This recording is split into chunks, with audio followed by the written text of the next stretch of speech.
ഏവർക്കും എൽ കഫയുടെ ഏറ്റവും പുതിയ വീഡിയോയിലേക്ക് സ്വാഗതം.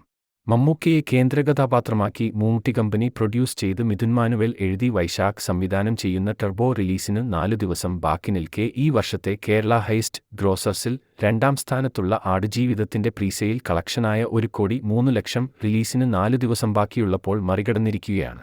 ചിത്രത്തിന്റെ നിലവിലെ പ്രീസെയിൽ കളക്ഷൻ 1,50,00,000 ചിത്രത്തിന് ഇനി മറികടക്കാനായി ഉള്ളത് ലാലേട്ടന്റെ മലൈക്കോട്ടൈ വാലിബന്റെ 1,98,00,000 എന്ന റെക്കോർഡാണ്. നിലവിലെ സാഹചര്യത്തിൽ ചിത്രം മറികടക്കാനുള്ള എല്ലാ സാധ്യതകളുമുണ്ട്. ചിത്രത്തിന് പോസിറ്റീവ് റെസ്പോൺസ് ലഭിക്കുകയാണെങ്കിൽ വേൾഡ് വൈഡായി ആദ്യ ദിനം 15 കോടിയോളം നേടിയേക്കാം. അന്യഭാഷയിൽ നിന്നും രാജ് ബി ഷെട്ടിയും സുനിലും എത്തുന്ന ചിത്രം മെയ് 24-നാണ് തിയേറ്ററുകളിലേക്ക് എത്തുന്നത്. മോളിവുഡിലെ എല്ലാ റെക്കോർഡും ചിത്രത്തിന് ബ്രേക്ക് ചെയ്യാൻ കഴിയട്ടെയെന്ന് ആശംസിക്കുന്നു.